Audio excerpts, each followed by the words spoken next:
Radio J. Le 10-11, Lise Goodman. Radio J. Radio J. Radio J, viens je t'emmène.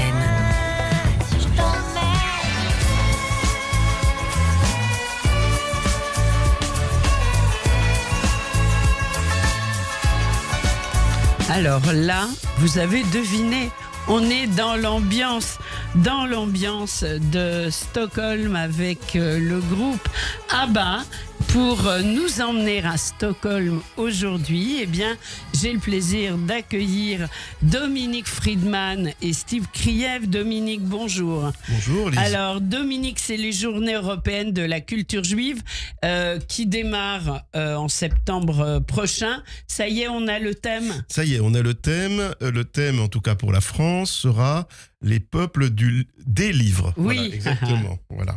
Les peuples des livres, exact. Le peuple des livres. Je crois que c'est le peuple des livres. C'est pas évident parce que on a grandi avec le peuple du livre, mais on en saura plus à la rentrée. Et puis Steve, c'est Gigi d'Europe. Steve, Stockholm, ça vous parle ? Bien sûr, surtout en cette période de Roland-Garros, escale obligatoire pour rendre hommage à Björn Borg. Alors j'ai voulu partir le défier parce qu'il refuse de revenir à Roland-Garros, je sais pas pourquoi, donc je suis parti pour le défier en duel, mais malheureusement la garde républicaine est intervenue et puis je ne pouvais plus rien faire. Oh. C'est pas grave. Dommage, on aurait bien aimé la voir sur Radio J, une idole Bien sûr. de la jeunesse de très très nombreuses personnes et de nombreux auditeurs qui nous écoutent. Alors, on est à Stockholm grâce à vous. Stockholm, Dominique. Alors pourquoi Stockholm ? D'abord parce que Stockholm, c'est la plus grande ville de la Suède, qui est un magnifique pays. D'ailleurs, la ville s'appelle Stockholm parce qu'elle veut dire la ville entre les ponts, car elle a été construite entre plusieurs îles. Donc la capitale est construite en effet sur 14 îles, au cœur d'un archipel d'environ 24 000 îles et îlots. Alors vous comprendrez pourquoi aussi on la surnomme la Venise du Nord. Encore une autre d'ailleurs, Venise du Nord. Et puis vous serez charmé par le charme. Ouais, et il y en a beaucoup, des Venice du Nord. dès l'instant où il y a de l'eau, donc Voilà, on est dans exactement. Venise. Voilà. Donc vous comprenez pourquoi d'ailleurs on est charmé par la ville, par l'esthétique de cette ville. Stockholm propose une centaine de musées et de bâtiments classés sur la liste du patrimoine mondial de l'UNESCO. Mais un petit bémol, comme dans toute la Scandinavie, le coût de la vie est un peu élevé. Alors, je vais commencer par la vieille ville, Gamla Stan. Gamla Stan, donc encore une fois la vieille ville de Stockholm, a été fondée au XIIIe siècle. C'était autrefois, d'ailleurs, le bidonville de Stockholm jusqu'au XXe siècle. Aujourd'hui, c'est un quartier très prisé et très fréquenté, surtout par les touristes. Gamla Stan, c'est un dédale de ruelles pavées, dont les bâtiments datent des XVIIIe et XIXe siècles, où s'entremêlent des multiples couleurs vives, comme la place Stortorget, au centre du quartier. On y trouve plusieurs monuments historiques incontournables. Le musée Nobel, le musée de la Poste, la cathédrale de Stockholm, et puis bien sûr le palais royal. Et puis d'une part et d'autre de la rue principale, Tuskabrinken, se trouvent de nombreux petits bars. Il a toujours l'accent pour prononcer Steve. Vraiment, et toutes les langues avec Dominique, décidément, on a des complexes. Avec vous, on y est vraiment, quoi. Je dirais en suédois, tack så mycket. Ça veut dire... Merci beaucoup. Ah, super. Donc, de bar et d'autre de Tuskabrinken se trouvent de nombreux petits bars, cafés, restaurants. Il y a de nombreuses petites boutiques également de souvenirs, des ateliers, des galeries d'art. Alors le palais royal, c'est l'un des plus grands palais d'Europe. Wow. C'est la résidence officielle des rois de Suède. Le bâtiment que l'on voit aujourd'hui a été construit entre la fin du XVIIe siècle et le début du XVIIIe. Je dirais presque non, même la fin du XVIIIe siècle, exactement 1770. Le château est tellement immense qu'il contient 1330 pièces, dont 660 avec des fenêtres, des appartements royaux et des salles de réception, les joyaux de la couronne et les ruines du vieux château très Connor. Est-ce à dire qu'il n'y a pas de fenêtre dans le reste des pièces ? Non, entre les pièces, il n'y a pas de fenêtres. Non, ce sont des petites pièces intermédiaires, comme on en a souvent dans les châteaux. Enfin, d'accord. l'hiver, ça change pas grand-chose parce qu'il n'y a quasiment pas de lumière. D'accord. Exactement. Tout proche de la cathédrale. La cathédrale, c'est une église luthérienne, et donc sans lien avec le pape à Rome. Ici, les femmes, d'ailleurs, peuvent être prêtres, mariées ou non, sans que leur orientation sexuelle ne soit un frein. L'église gothique comprend l'une des sculptures médiévales les plus impressionnantes du nord de l'Europe, Saint Georges sur son cheval qui met qui est vainqueur en fait du dragon. Il s'agit ici de commémorer la victoire des Suédois sur les Danois. Parce que l'histoire de la Scandinavie, c'est sans arrêt des guerres entre les Norvégiens, les Danois et les Suédois. Et puis, on se déplace un peu sur l'île, on a la mairie de Stockholm. Elle est magnifique. Et sur une hauteur de 106 mètres, la tour de la mairie vous offre une vue panoramique sur toute la ville. C'est l'un des bâtiments les plus réputés de la capitale suédoise. À l'intérieur, le hall bleu est la salle où se tient la remise du prix Nobel chaque année. Et la salle dorée est ornée de 18 millions de carreaux de mosaïques en or. Et ça vaut vraiment le détour et la visite. Oui, alors ce qui est étonnant à Stockholm, c'est que l'histoire juive est finalement assez récente. Parce qu'en jusqu'en 1775, les Juifs étaient interdits d'entrer, sauf en se convertissant au christianisme. Et cette année-là, on a eu un graveur qui s'appelle Aaron Isaac, qui a plaidé sa cause, et passant de bureaucratie en bureaucratie, finalement ayant une audience avec le roi Gustave III. Et celui-ci accepta, en fin de compte, que les Juifs et d'autres minorités puissent s'installer sans forcément se convertir au christianisme. Et donc 20 ans plus tard, une petite communauté s'installa dans une synagogue qui se trouve à Gamla-stan, la vieille ville, et qui est aujourd'hui le musée juif actuel. Ah oui. Et donc pendant longtemps, c'était la synagogue jusqu'en 1870 où la communauté a grandi. Et là, ils sont partis vers la grande synagogue qu'on connaît aujourd'hui, qui se trouve face au monument dédié à Raoul Wallenberg, le grand héros qu'on connaît tous pendant la Shoah, qui a sauvé tant de juifs. Donc vous avez cette très très grande synagogue magnifique de style oriental.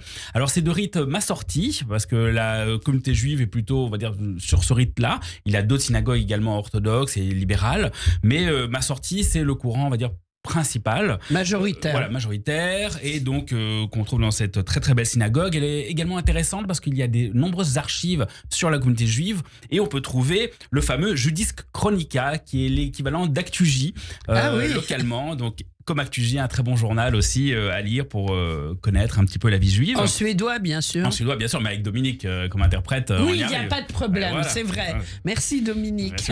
Et à votre service. Donc, et fin 19e siècle, à Stockholm, comme dans d'autres régions, de nombreux juifs d'Europe de l'Est ont fui les pogroms, sont arrivés, se sont installés, alors principalement au sud de la ville, dans les quartiers populaires, où ils ont principalement travaillé dans le textile. Donc voilà, c'était un petit peu le Plätzel local, on va dire. Oui, dans la Schneiderei, on dit en yiddish. Voilà, et en suédois aussi peut-être. Donc dans ces quartiers populaires, ils ont travaillé, et ils sont installés également dans d'autres petites villes aux alentours.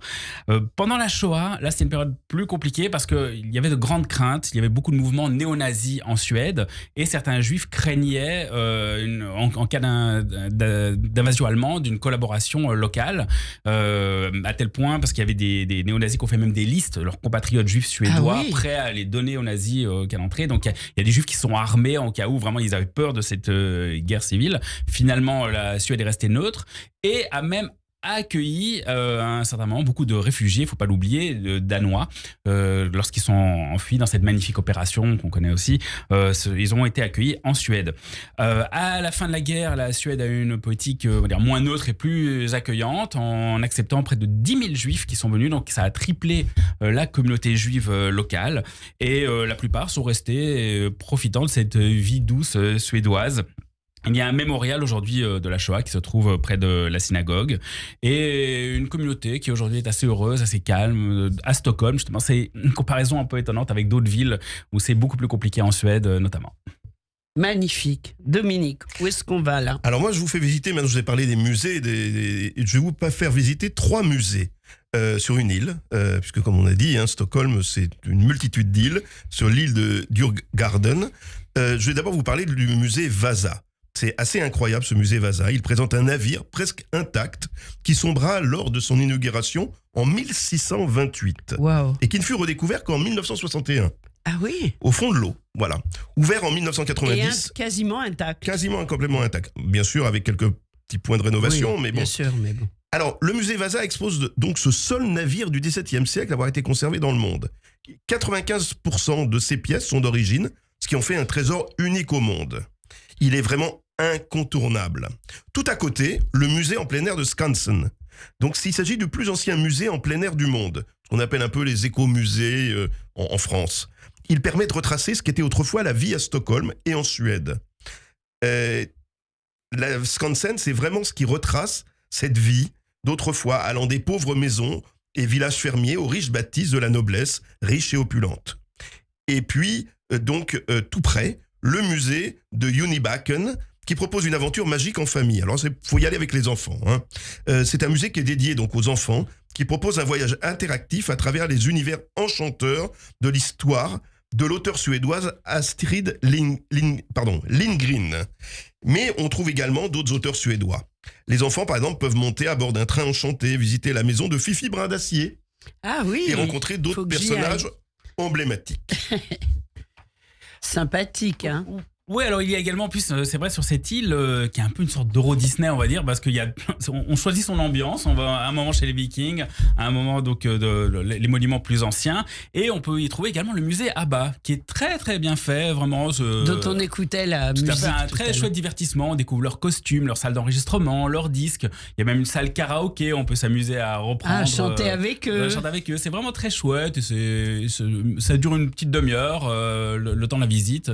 Vraiment très sympa. Alors, comme l'a dit aussi Dominique, certains musées sont quand même assez chers d'accès, d'autres beaucoup moins. Mais je pense que ça vaut la peine comme détour. Si on part, on sait qu'on a besoin d'un certain budget, c'est tout. Voilà, bien sûr. Puis on trouve tout sur Internet aujourd'hui. Oui, et aussi, il y a très peu d'endroits qui prennent des espèces. Vraiment, munissez-vous de votre carte de crédit. En Europe, de plus en plus. Là-bas, c'est assez dingue. Quoi. Oui. Alors là, on va faire un petit saut on va retourner à Gamlastan, la vieille ville. On parlait tout à l'heure du musée juif qui se trouve dans l'ancienne synagogue. C'est un très joli petit musée. Vraiment, je vous recommande de le visiter.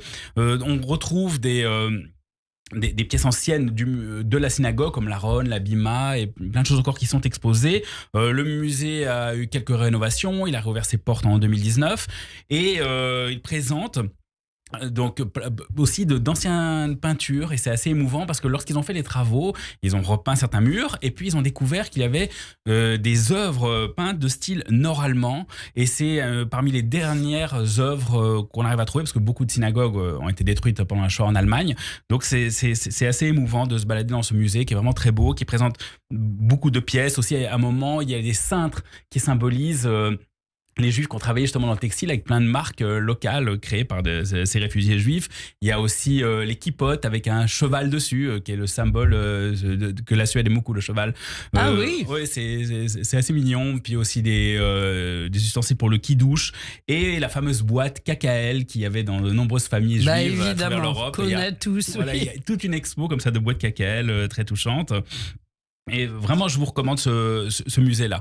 Il y a aussi un musée de la Shoah à Stockholm. Celui-ci se trouve près de la gare de la ville. Donc, il n'est pas à côté du musée juif. Non, pas du tout. D'accord. Il est plutôt vers la partie moderne, on va dire, de la ville. Donc, vraiment à proximité de la gare. Et ce n'est pas un musée en soi. C'est un étage dans un immeuble. Donc, vous entrez, c'est un petit musée. Et dès l'entrée, c'est assez étonnant. Vous avez une petite salle où il y a des témoignages de rescapés de la Shoah qui sont enregistrés selon des thématiques. Donc, quand les visiteurs viennent, ils posent des questions à l'ordinateur sur tel ou tel sujet de la Shoah, il y a des réponses en fonction de ça. Mais alors, tout ça, c'est en suédois, en fait. Alors, en anglais aussi. Ah, en anglais aussi, parfait. Il y a toujours les traductions, effectivement, c'est bien de poser C'est la question. important de le dire. En suédois et en anglais, parce que comme de nombreux pays qui ont une langue, on va dire, très minoritaire au niveau européen, ils parlent tous anglais.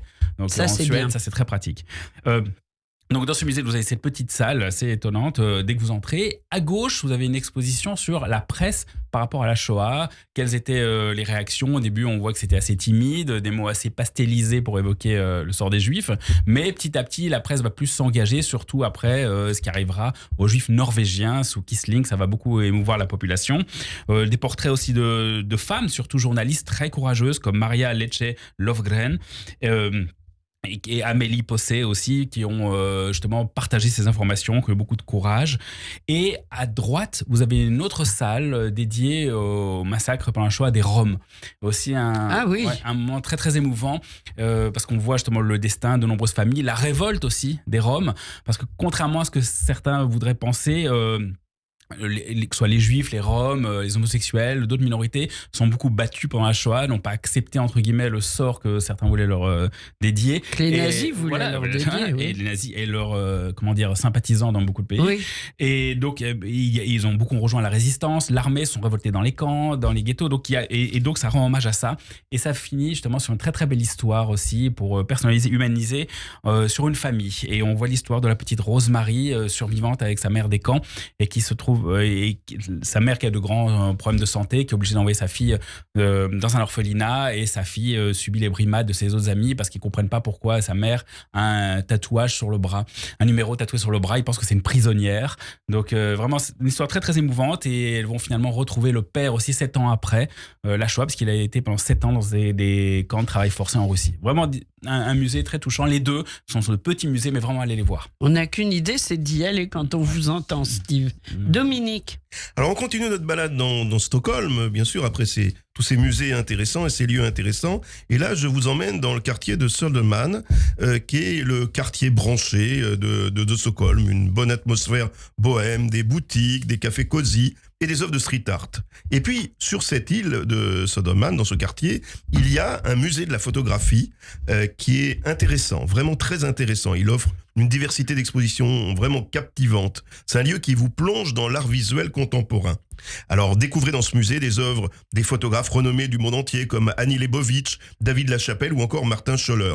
Et puis, du musée, vous pouvez avoir une vue imprenable sur la ville depuis son café et son restaurant situé au dernier étage. Un autre quartier, le quartier de Norrmalm.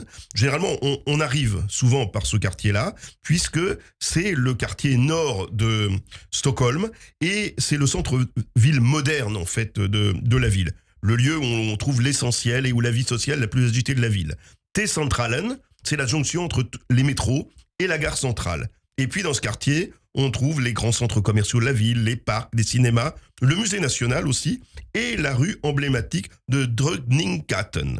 Et puis, pour continuer notre découverte de Stockholm, une croisière. Parce que si vous aimez la nature et les petits coins tranquilles, on ne peut pas séjourner à Stockholm sans découvrir les îles de l'archipel.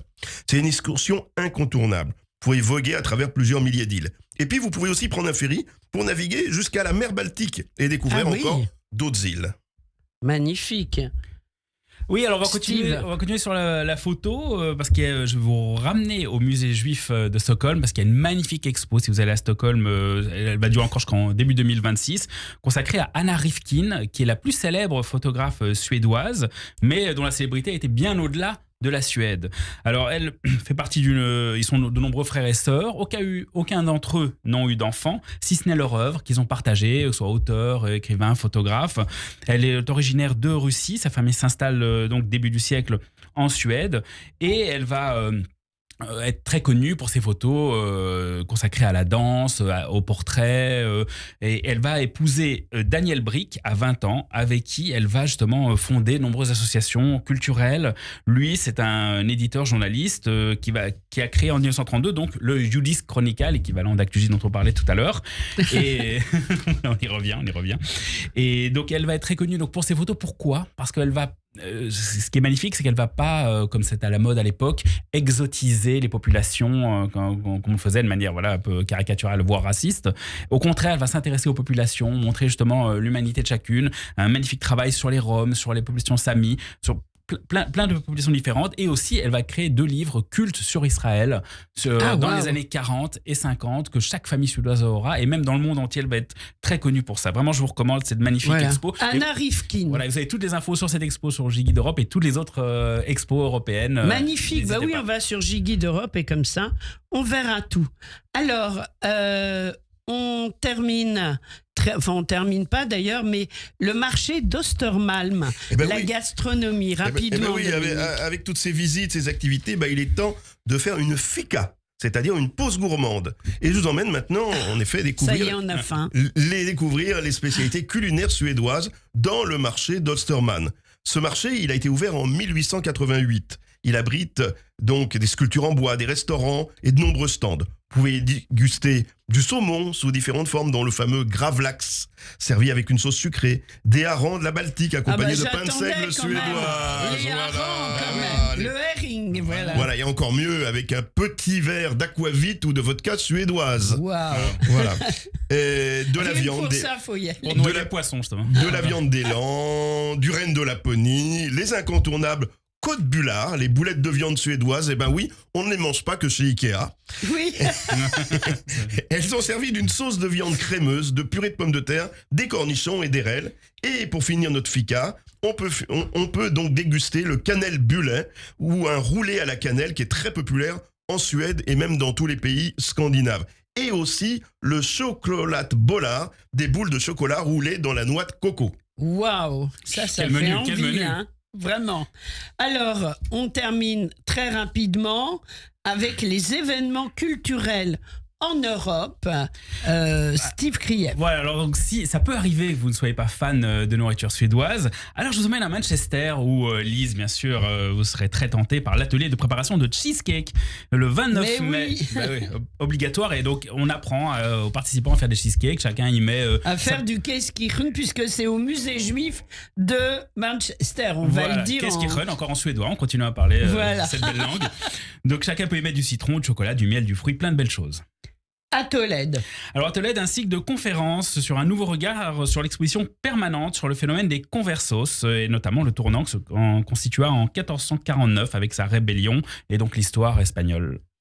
À Dublin. Alors à Dublin, très On étonnant. fait l'Eurovision, là. Bah hein. Je oui, dis ça, exact. je dis rien. hein. Alors pour Dublin, 10 points, parce que vraiment 10 points. c'est très intéressant. Vous avez le Joyce Focus Tour, donc c'est Dublin juive à l'époque d'Ulysse, organisé par le Wow. musée juif irlandais le 15 juin, donc qui vous propose une visite guidée dans le quartier de Portobello pour découvrir justement l'œuvre et comment Leopold Bloom, son personnage principal, a inspiré le grand auteur James Joyce. Plus près de nous, Genève. Oui, à la Maison Juive d'Uma, le 18 juin, vous avez une visite guidée de l'expo Femmes du Tanakh, une expo qui met en avant les figures féminines de la Bible, la variété des personnages et le rôle des femmes affirmées et combatives face aux défis et aux époques.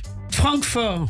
À Francfort, l'exposition consacrée à Lost End, ce quartier de Francfort qui accueille notamment de nombreux juifs quittant graduellement le ghetto de Francfort à la fin de ce siècle. Ils constituèrent jusqu'à un quart de la population et c'est jusqu'au 30 novembre au musée juif de Francfort.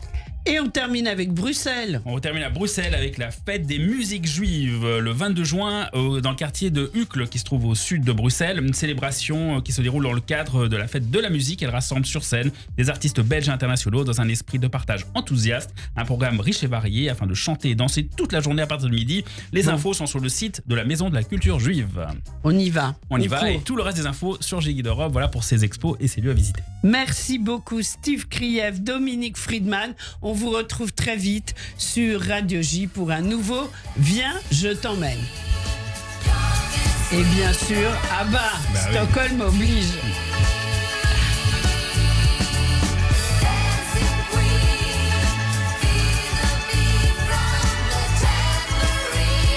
Restez informés. Écoutez Radio